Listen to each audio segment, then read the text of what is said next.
du monsieur Duchamp d'hier. J'en profite, je donne des références. D'ailleurs, aujourd'hui, vous allez m'aider parce que je vais vous raconter après.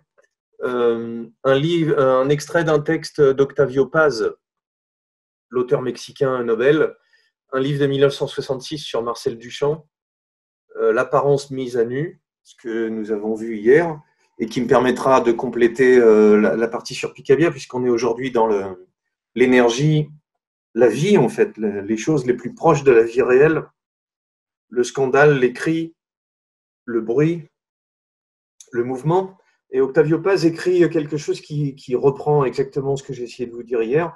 Les ready-made, l'invention dont Duchamp est l'auteur, invention, parce qu'on ne peut pas dire création, ça vient toute l'ambiguïté, ne sont pas anti-art, comme tant de créations modernes, ils sont artistiques, ni art, ni anti-art, quelque chose qui est entre les deux, indifférent dans une zone vide.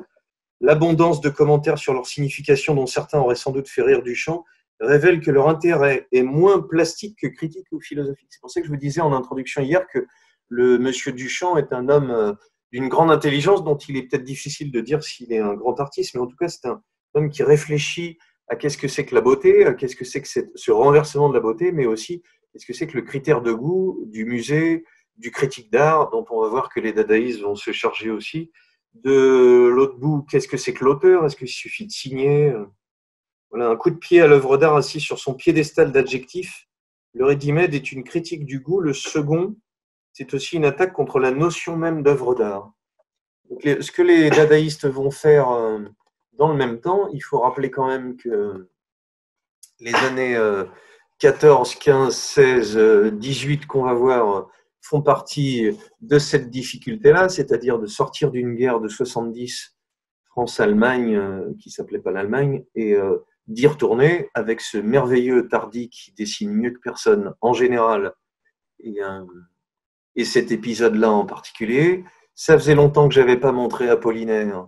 On a ses têtes, hein, qui revient de la guerre, qui en profitera pendant une escapade pour mourir de la grippe espagnole qui fait des millions de morts, avec la tête cerclée ici, puisqu'il a pris un petit éclat pas loin. Tout ça pour dire que le contexte dans lequel le dadaïsme va se développer, c'est aussi un contexte très tendu.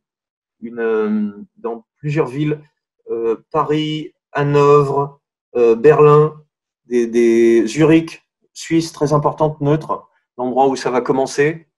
Il s'agit de jouer avec toute cette modernité avec laquelle vous avez vu que Duchamp a joué, c'est-à-dire face à des gens qui disent on est ouvert, on est moderne, on va accepter toutes les œuvres.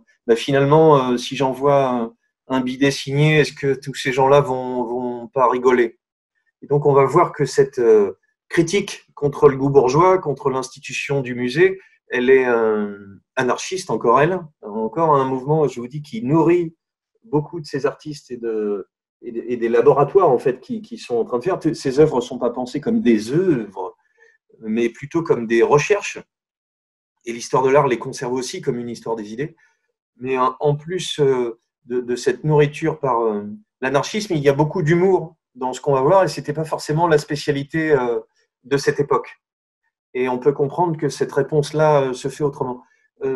Je m'appuie, alors ça va vous donner l'occasion, quand vous reverrez le replay, de m'aider, c'est que je m'appuie toujours sur des livres, j'essaye toujours que ça soit sourcé, et le livre sur lequel je vais m'appuyer, qui est une merveille, à l'époque où je l'ai scanné, je n'ai pas noté la référence, et si l'auteur, un jour, se reconnaît, je lui ferai 1000 embrassades sur les pieds, parce que son travail est remarquable. Et c'est tout à fait bizarre. Voilà des extraits sur lesquels je vais m'appuyer. Le 23 juin 1916, vous allez comprendre en quelques extraits en quoi consiste ce dadaïsme et en quoi consiste cette révolution. À Zurich, Hugo Ball donne la première représentation publique de sa poésie sans mots, curieux, et son expérience sur scène est si intense qu'il manque de s'évanouir.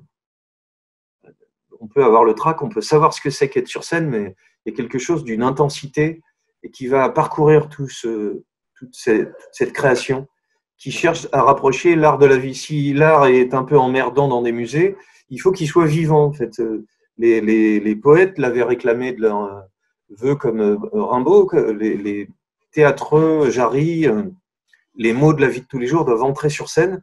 Mais pour que ça ait l'air vrai, il faut que ça soit intense et que le spectateur à qui on s'adresse, puisque nos chapitres avant étaient une esthétique de l'effet, une façon d'être moderne, c'est ce qu'on est en train de terminer aujourd'hui. Et on commencera à partir de demain le chapitre sur les nouveaux langages que ça suppose. Voilà, le nouveau langage, c'est faire un truc qui ait l'air vrai, qui ait l'air intense et qui ait l'air vivant. En avril de la même année, Arthur Cravan, qui a une vie merveilleuse, monte sur le ring à Barcelone pour affronter le champion de boxe Jack Johnson, qu'il avait défié. Il n'est pourtant qu'un amateur. Ça, c'est quand même de la performance assez dangereuse. À Berlin, on va y revenir, Johannes Bader interrompt l'office du 17 novembre 1918 pour dénoncer l'hypocrisie de l'Assemblée et la responsabilité dans la guerre qui vient de s'achever. Alors, c'est là où il faut commencer par voir que le succès de Scandale qui intéresse Dada, c'est pas un petit succès, ça finit au point, ça finit dans la rue, ça finit par des déchiquetages, ça vient perturber et foutre le bordel dans des vernissages, ça casse des dents, ça fait pas que rigoler. Par contre, tout comme les futuristes qui s'étaient engagés dans la guerre, on a la guerre autour de nous, et donc il s'agit de montrer qu'on veut transformer ce goût, et c'est pas un petit engagement. Même si le livre de Béatrice Joyeux-Prunel rappelle que tout le système de galerie, tout le système de valorisation par les revues, par le regard critique, va se retrouver chez les dadaïstes qui devront à un moment donné, et c'est un sujet qui est presque tabou et qui est pourtant passionnant, de savoir comment ces artistes vivent en fait. Toujours cette question qui parcourt encore notre époque. Est-ce que si je suis prof à côté et que je suis artiste, est-ce que je suis un vrai artiste? Est-ce que je suis authentiquement engagé? Voilà à quoi ressemble Hugo Ball arrivant sur scène au Cabaret Voltaire avec un costume de carton, des sortes de pinces de crocodile au bout. Et ce costume de carton est tellement précaire que quand il avance, il est à 2 doigts de tomber. Voilà.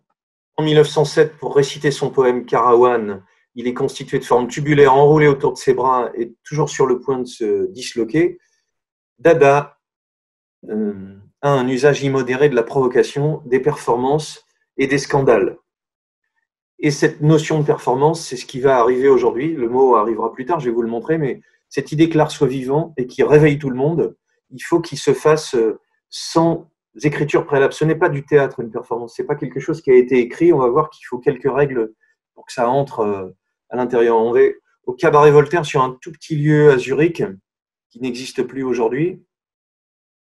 Le bruit est assourdissant. Les dadaïstes agitent des cloches, frappent sur des tambours et des sons qui ne sont pas faits pour être écoutés, qui accompagnent les déclamations de poésie dont vous allez voir la tête, elle est assez curieuse. Un extrait reconstitué, puisqu'on n'a pas de vidéo qui montre ça. Stimme, Balk spielte Klavier und das Kabarett startet.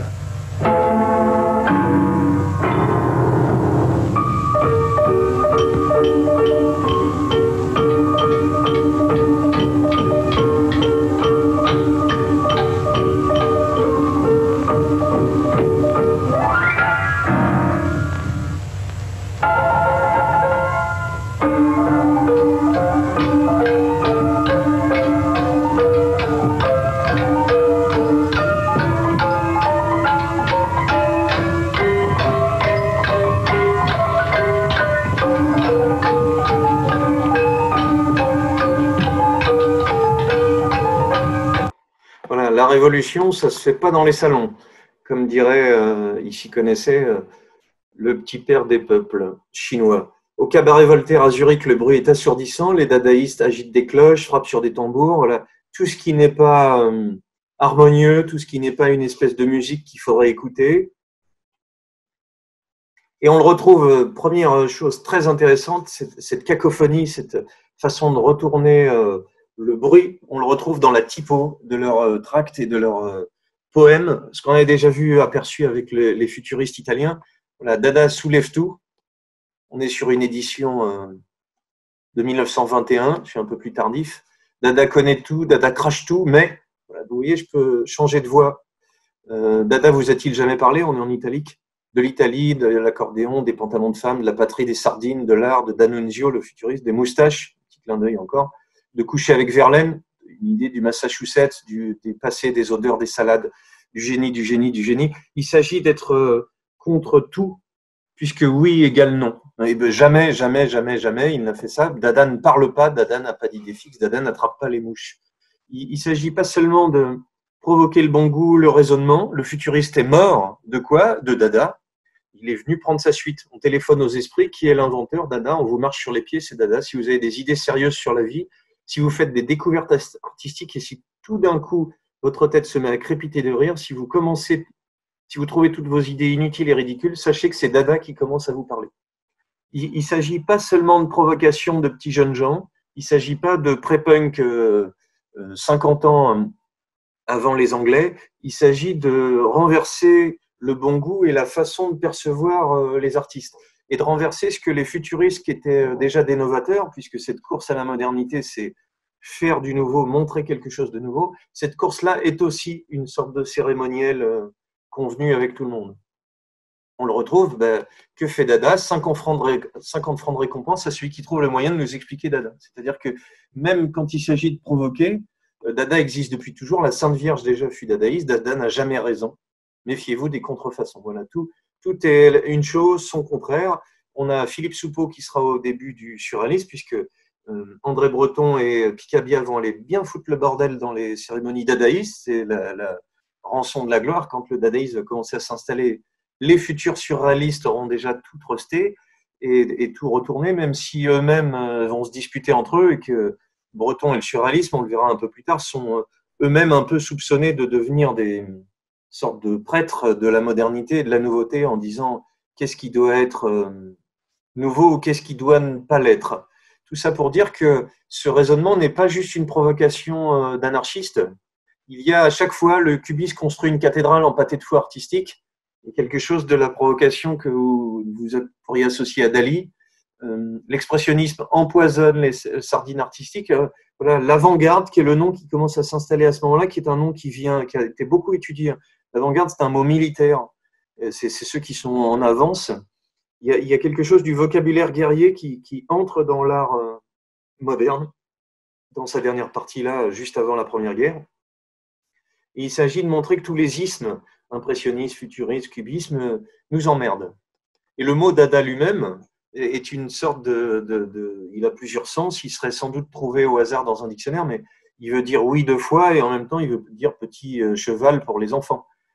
Alors Hugo Ball, quand il récite Nous voici avec Sarah en costume de scène avec son monocle, voilà, la poésie dont parlent les dadaïstes, on n'est pas en train de rigoler, je vais essayer de me lancer. Gadji Beribimba, Glandridi Laola Loni, Kadori, Gadjama Grama Berida, bien évidemment, ce n'est pas une langue qui existe. Il ne faut pas non plus, ça me fait penser à une poésie qui est là pour être déclamée. Et si vous le regardez bien, c'est ça qui est intéressant. Une fois passé l'idée que ça soit des grands n'importe quoi et que ça soit idiot, c'est pas que ça, c'est important que j'aille sur ce sujet-là, c'est qu'il s'agit de provoquer, il s'agit de faire scandale, il s'agit d'être contre de la poésie qui normalement a une métrique, a des vers, elle a déjà été bien déstructurée avec la fin du 19e siècle. Mais vous vous rappelez que Verlaine, c'était quand même encore très musical, la poésie autour du symbolisme. On a déjà des poésies avec des associations de collage et d'assemblage. Ce qui m'intéresse de regarder dans cet extrait-là, c'est que quand je vois ce poème, si chacun de nous le dit, et je vais recommencer d'une autre façon, Gadji, Beri, Bimba, Glandridi, Laola, Loni, Kadori. Et si je recommence Gadji, Beri, Bimba, Glandridi, Laola, Loni, qu'est-ce qui se passe? C'est que comme il n'y a pas de ponctuation, comme il n'y a pas de majuscule, je mets la rythmique et la musique que je veux. Ce qui veut dire que cette poésie, elle n'est pas que n'importe quoi, elle est aussi faite pour être performée, pour être prononcée, dite par quelqu'un, et que selon le lieu où il va le dire, s'il est debout, s'il crie fort, s'il est en train de rigoler, ça va donner quelque chose qui est tout à fait différent. Et donc, ça va déplacer la création. Ce n'est plus le sujet de la peinture qui va devenir intéressant, mais ce qu'on fait de ce sujet, comment on le démonte. Ce n'est plus la poésie et ce qu'elle dit, c'est la façon dont elle est performée et comment le spectateur l'entend. Et pour le dire vite avant que les anti-modernes et scandales s'en aillent, encore une fois, c'est une façon de se foutre de la gueule du public, mais c'est aussi une façon de lui donner les clés, de ne plus être dans une œuvre d'art qui dit « je suis belle, regardez-moi, admirez-moi, comprenez-moi », mais de donner les clés du système au spectateur en lui disant « voilà, c'est à toi de faire ton chemin ». y compris dans le n'importe quoi, y compris dans l'humour. Tous les codes de repère pour savoir ce qui est apprécié une œuvre d'art sont perturbés. Et cette perturbation, elle est un signe d'énorme liberté. Voilà. Lorsque Bâle présente ses poèmes sonores, il s'appuie sur des partitions phoniques composées avec beaucoup d'attention. C'est-à-dire il y a des indicateurs de vitesse auxquels prononcer l'ensemble. Le texte laisse place à l'improvisation, puisque selon le témoignage de l'artiste, on a surtout des témoignages écrits, c'est au cours de la déclamation qu'il invente le ton juste. Donc le canevas pour performer ces textes, c'est une rythmique qui est assez précise avec des indications de musicalité, si je peux employer ce terme-là. Et ce que précise, et là c'est très intéressant, Hugo Bâle, qui est le premier dadaïste, les accents se faisaient plus lourds, l'expression s'intensifiait en s'appuyant sur les consonnes. Je me rendis vite compte que mes moyens d'expression, si je voulais garder mon sérieux, et je le voulais à tout prix, comme on est en train de démonter un système en le ridiculisant, il ne faut pas que ça soit trop marrant, n'était pas à la hauteur du faste de ma mise en scène. Pourquoi ? Parce que comment finir quand on a une poésie comme ça qui est sans fin ? Je m'aperçus que ma voix, n'ayant plus d'autre choix, avait adopté la très ancienne cadence de la lamentation sacrée, le style de ces chants liturgiques qui répandent leurs plaintes à travers toutes les églises catholiques de l'Orient et de l'Occident.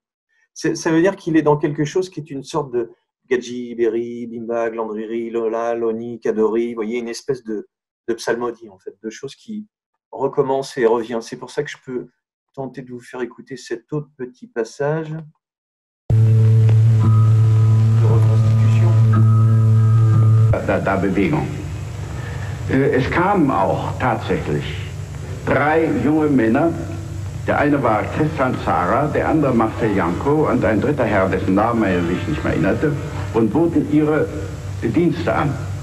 Hans Arp war auch da für die Dekoration. Emmy Henning sang mit ihrer etwas brüchigen, aber sehr überzeugenden kleinen Stimme. Balk spielte Klavier und das Kabarett startete.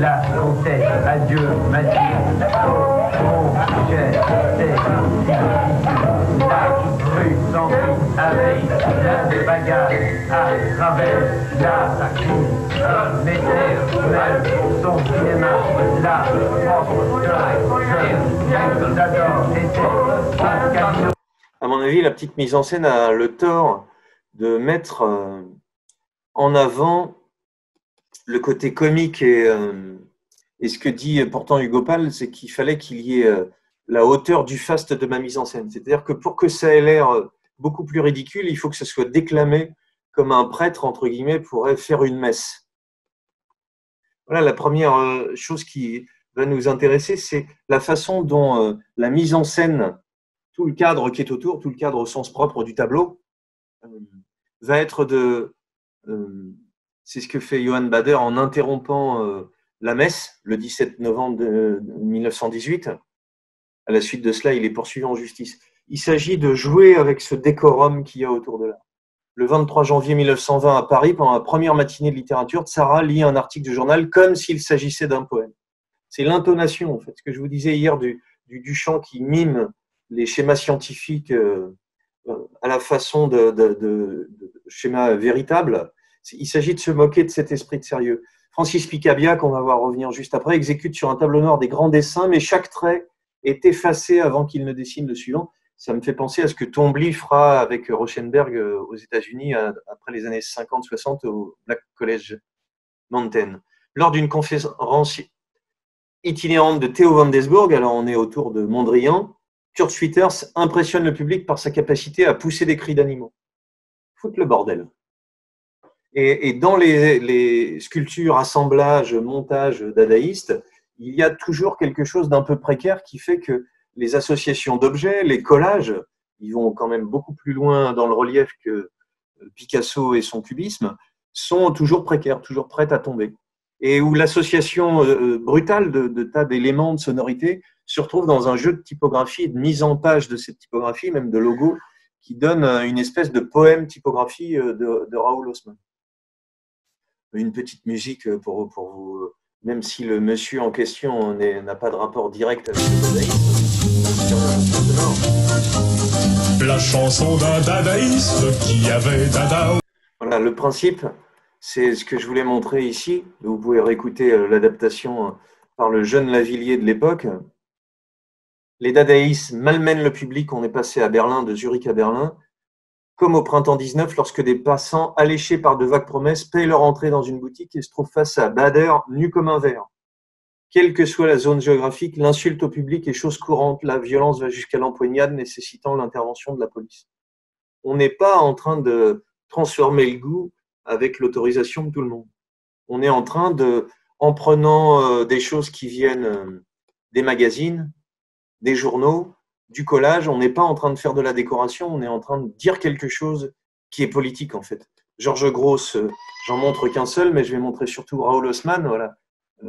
Collage, je vous ai dit, s'il faut commencer par faire de l'art calmement, sans moyens, faites du collage, c'est une merveille.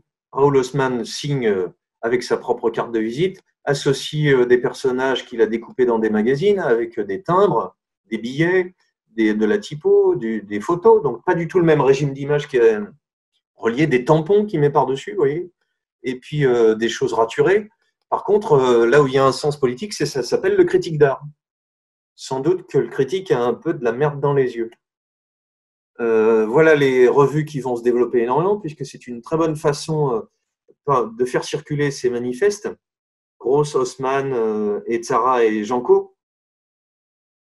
Et puis, l'œuvre très connue de Raoul Haussmann, même si celle-ci, L'esprit de notre temps, résume bien l'état d'esprit, elle est à Beaubourg, un collage en volume d'objets récupérés, un mannequin, un gobelet militaire, tiens, un petit clin d'œil à la guerre, des rouages sur le côté, un porte-monnaie, des tickets, un élément de mesure. Tout cet esprit de notre temps, c'est tout ce que notre cerveau contient et qu'il faudrait peut-être qu'il évacue. On ne sait pas trop finalement si c'est une critique ou si c'est un accord.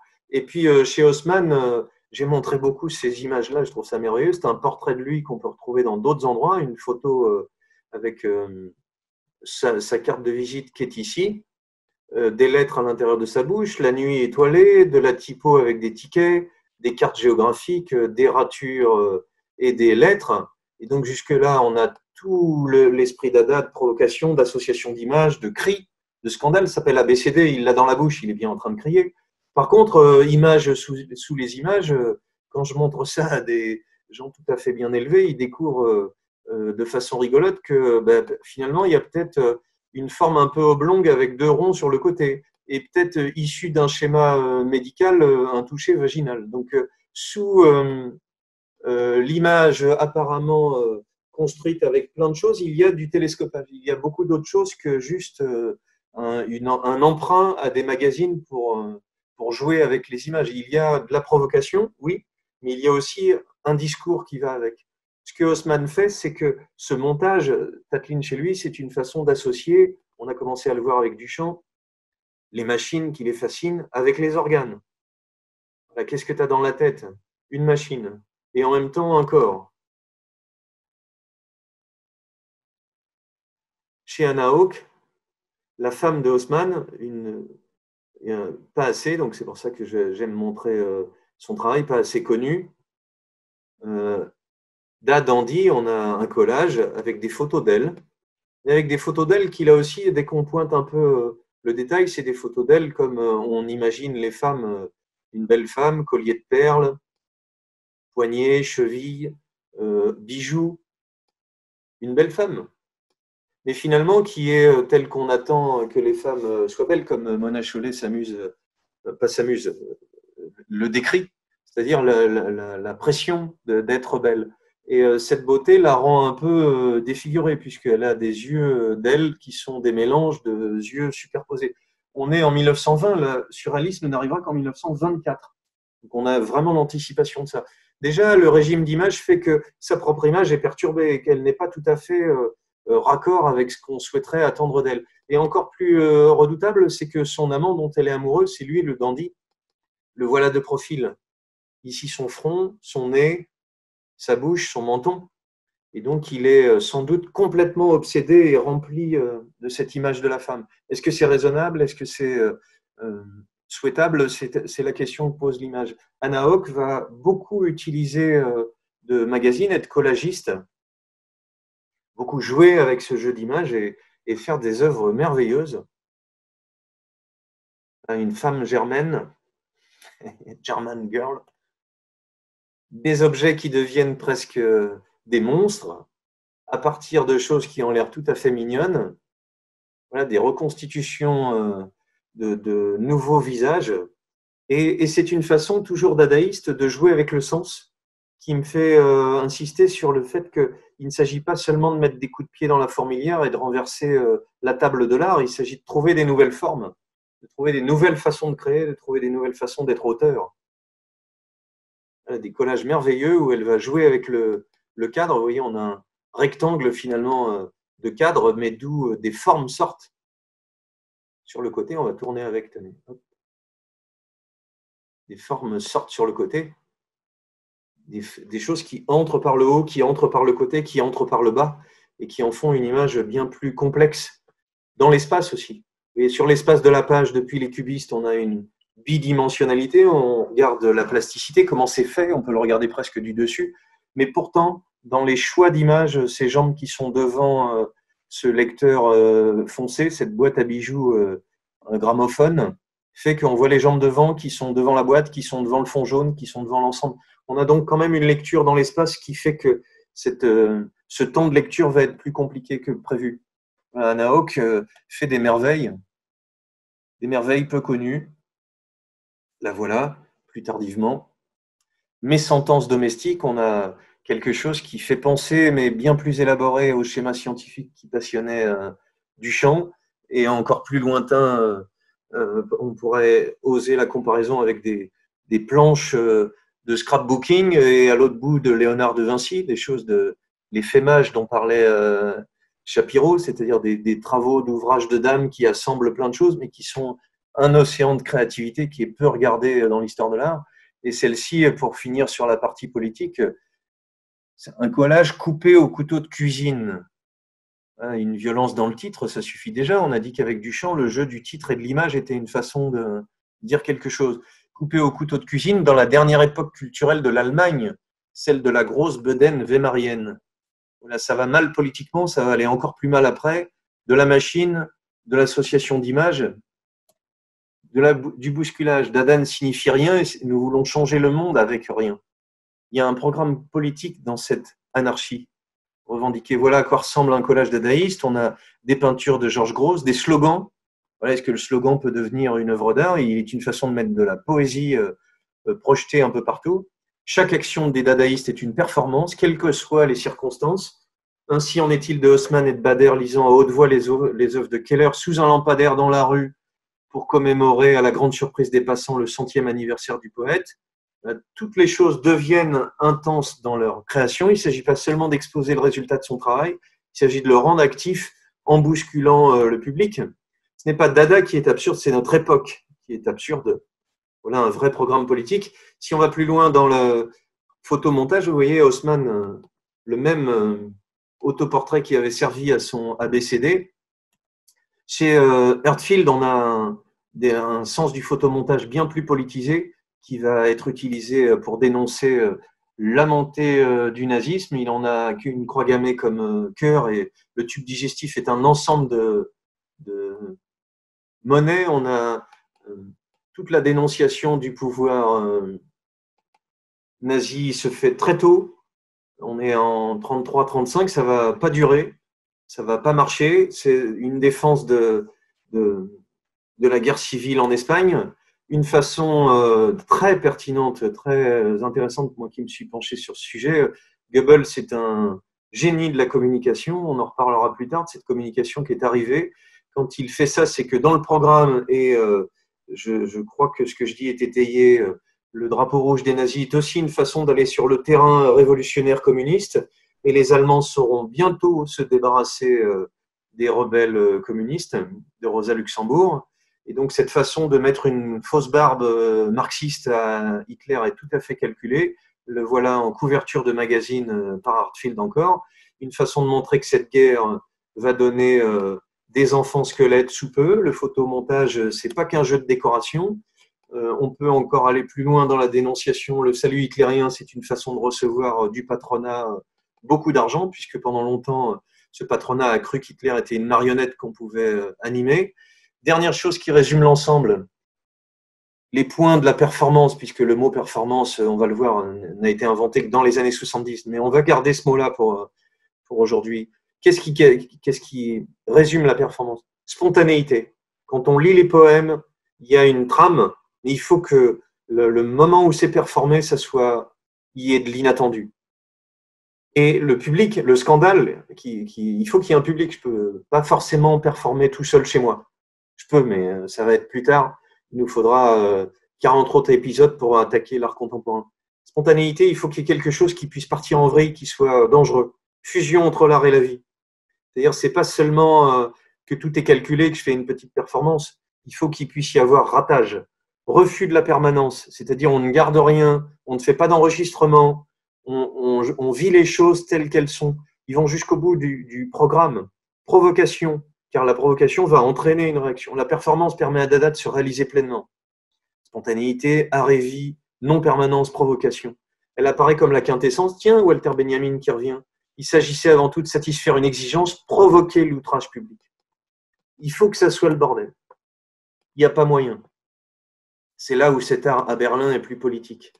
À Hanovre, il va être plus beau en un sens, mais il va m'intéresser de vous montrer ça en quelques minutes. Dans cette anthologie Dada, il y a deux choses qui viennent. Voilà, ce travail sur la typo et sur la mise en page est une merveille du dadaïsme, une vraie avancée.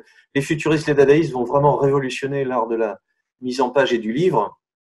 Chez Hans Arp, l'Alsacien, découper des petites feuilles à la main, donc ne pas tout à fait contrôler le contour, le découper au ciseau, c'est déjà un dessin qui est un peu différencié. Choisir une gamme de couleurs, prendre une couleur de fond et jeter les feuilles au hasard. Collage suivant les lois du hasard.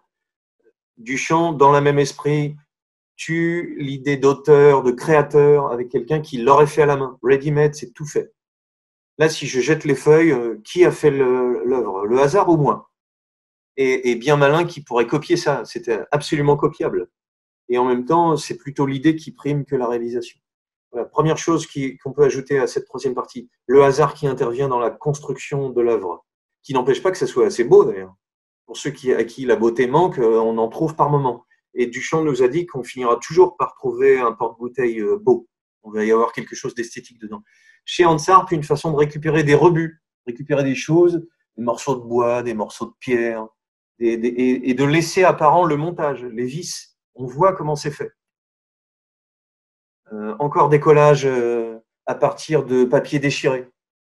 Ça peut vous sembler inintéressant. Je vous mettrai au défi d'une chose simple. Prenez des petits papiers noirs comme ça déchiquetés et puis collez-en une première fois, puis une deuxième fois, puis une troisième fois. Si j'ai l'habitude d'en regarder, au bout du cinquième, je m'emmerderai déjà. Pourquoi? Parce qu'il faut que la circulation des vides soit réactive, c'est-à-dire que ce ne soit pas tout rangé. Notre esprit a tendance à la symétrie et à l'organisation. La façon, regardez, dont les formes forment un arrondi ici, un grand vide au milieu, puis une réunion à nouveau. Ce qui me ferait vous dire, ça peut vous paraître étonnant, ce collage-là me semble plus intéressant que celui-là. Celui-là est plus centré, il a tendance à tourner vers l'intérieur. Celui-là a tendance à sortir sur le haut, sur la gauche, et par le jeu de couleurs, à mettre des choses en avant et en arrière. Voilà, le dadaïsme va faire circuler ses collages, ses photomontages par les revues. Autre artiste qui travaille comme Arp avec les déchets, Kurt Schwitters, qui ressemble presque à de la peinture, il va récupérer des papiers dans les poubelles. Voilà, des morceaux de journaux qu'il va teinter parfois, une merveille avec des tampons. Vous prenez des petits tampons avec la date, tamponnez des rythmes qui font qu'on n'a plus besoin de peindre à la main. On peut reprendre des choses toutes faites. Tout ce que vous voyez là vous ferait penser, si vous le connaissez, à Rauschenberg, le peintre américain qu'on appellera néo-dadaïste dans les années 1950. Il va complètement adorer ce travail-là, ça y fait penser énormément. Le collage, il peut être du papier de chocolat, des papiers d'emballage, de rebuts, de journaux, mais aussi des vrais objets. des objets sur lesquels on peut peindre. Voilà, un morceau de bois qui est en relief, vous voyez, ce qui est gris, c'est l'ombre portée qui est en avant, puisqu'on a la plasticité dont on parlait, on voit bien que le relief de ceci est moins loin que celui-ci encore. Tout est très, très avancé. Par contre, ce qui est très intéressant, c'est qu'on est face à une peinture abstraite. On va, avec des morceaux de bois, jouer sur une composition de couleurs simples et de formes simples, jusqu'à des choses très élaborées, des cartes à jouer, une vraie pipe, des morceaux de tissu, un petit chat, des morceaux de tissu les uns sur les autres, des morceaux de journaux avec du tissu sur lequel on a mis de la peinture. Une vraie peinture, en fait. Ce Schwitters nous montre des choses qui sont d'une très belle composition, presque moins provocante, moins dérangeante que le travail de Harpe en un sens ou de Heartfield. Schwitters va aller loin puisqu'il va assembler en relief les éléments-là, puis faire sortir tout doucement le tableau de sa surface plate en 3 dimensions, mais encore plus loin, petit à petit, il va remplir dans son atelier. Le tableau va sortir complètement jusqu'à l'obliger à déménager en laissant la pièce dans son entier comme une œuvre unique dont il ne peut plus toucher. Voilà, Schwitters pris en photo, recomposé en superposition par Lissitzky, puisque nous allons retourner dès demain en URSS, qui est arrivé entre-temps. Conclusion sur le dadaïsme. Annabelle Melzer, c'est pas l'auteur du livre, elle est citée. Les représentations des dadaïstes sont un produit qui est proposé au public, mais c'est aussi un processus qui doit être dans le temps. C'est-à-dire que, puisque vous assistez à une performance, si j'y vais le lendemain, je n'aurai pas vu la même œuvre que vous. Alors que si vous allez voir la Joconde le lendemain de moi, vous avez vu à peu près la même chose, même si les conditions d'observation, vous vous rappelez qu'avec la phénoménologie, avec tout ce regard sur le temps, qu'est-ce que je perçois, qu'est-ce qui est devant moi, tous ces sujets-là, depuis le début du XXe siècle, intéressent les penseurs et les artistes. Mais comme le processus fait partie de l'œuvre, on a des œuvres qui sont inachevées, on a des œuvres qui sont achevées, mais tout le temps nouvelles. Cette course à l'invention se retrouve au cœur du travail de Dada. Dada refuse l'art pour l'art, ainsi que les conventions sociales qui opposent l'art à la culture populaire. Quand j'écris ça, je suis pas loin de la chansonnette, je suis pas loin du scat, je suis pas loin des onomatopées, je suis pas loin des claquements de langue folkloriques. Voilà, pas de différence entre culture populaire et art officiel. La performance Dada abolit la distinction entre les arts, puisque quand je fais ça, je suis à la fois danseur, je suis à la fois théâtreux, je suis à la fois poète et je suis à la fois musicien avec toute la rythmique que je pose. Les comptes rendus des soirées donnent un regard éclairant. Poésie, théâtre, musique, tout est mélangé. Sculpture, volume, architecture. Voilà, qu'est-ce que propose ce livre? Le terme de performance, c'est un anglicisme qui vient des années 70. Donc, on ne peut pas, si on est précis, appeler performance ce qu'on vient de découvrir. Qu'est-ce que les dadaïstes employaient? Cabaret, soirée, matinée, tournée. Je prendrai soirée, si vous permettez, c'est-à-dire on a l'impression d'un événement ponctuel. Au début du XXe siècle, le mot n'existe pas encore, mais c'est une forme de manifestation artistique d'un type nouveau qui est en train de naître. Les dadaïstes n'ont pas inventé la performance, si on prend le terme exact. Ça s'est fait un peu avant chez les futuristes et le terme lui-même arrivera après. Par contre, ils ont inventé un rapport du spectateur à l'œuvre encore plus fort que tout ce qui avait été produit jusque-là. Je ferai une comparaison inattendue. Le pointillisme, je vous disais, coller un point bleu à côté d'un point jaune, c'est une façon de mettre du vert dans l'œil du spectateur. Là, quand vous vous faites hurler des cymbales, des cris, la performance est un phénomène inhérent à Dada. Il y a toujours cette idée de concentration d'un temps et d'exaspération de l'ensemble. Quelques caractéristiques communes se distinguent, si on résume. Présence du public délibérée ou contrainte, pour qu'il y ait un événement. Les actions s'enchaînent librement, spontanéité. Même lorsqu'un programme a été annoncé, il y a quand même un début de trame. Enfin, elle se signale par un évident souci de provocation. Pour qu'il y ait performance, c'est ça. Public, réaction, spontanéité même sur une trame et provocation. Voilà notre ensemble résumé, mais qu'est-ce que ça change? Liberté de création. L'homme ne peut se réduire aux automatismes sociaux qui l'enferment. Là, un peintre, c'est autre chose que ce qu'on veut, un artiste, c'est ce qu'on veut. Et deuxième chose qui va avec, capacité d'improvisation des acteurs et possibilité du public, voilà, de réagir. Et cette citation de Tristan Tzara est une merveille. Croyance absolue, pas de nuance. indiscutable, pas de discussion. Dans chaque Dieu produit immédiat de la spontanéité. Tout ce qui vient à l'instant a une valeur absolue. Et voilà un slogan porté par André Breton qui commence à foutre le bordel, signé Francis Picabia. Pour que vous aimez quelque chose, il faut que vous l'ayez vu et entendu depuis longtemps, tas d'idiot. Voilà, au cas où ça ne t'amuserait pas, se faire traiter, se faire insulter, spontanéité, fusion, art et vie, refus de la performance, provocation. L'œuvre d'art est un projectile. On a fait le tour, presque. Le Picabia dont je parlais va faire une œuvre, L'œil cacodylacte, où il va demander à tous ses copains de signer. Ils vont écrire un mot, Picabia, voilà, j'ai rien foutu, mais je signe, que je m'appelle Sarah ou que je m'appelle Duchamp. Voilà Picabia sur son dada, c'est le cas de le dire. Regardez-moi bien, dit Sarah, je suis idiot, je suis un farceur, je suis un fumiste. Regardez-moi bien, je suis laid, mon visage n'a pas d'expression, je suis petit, je suis comme vous tous. À demain.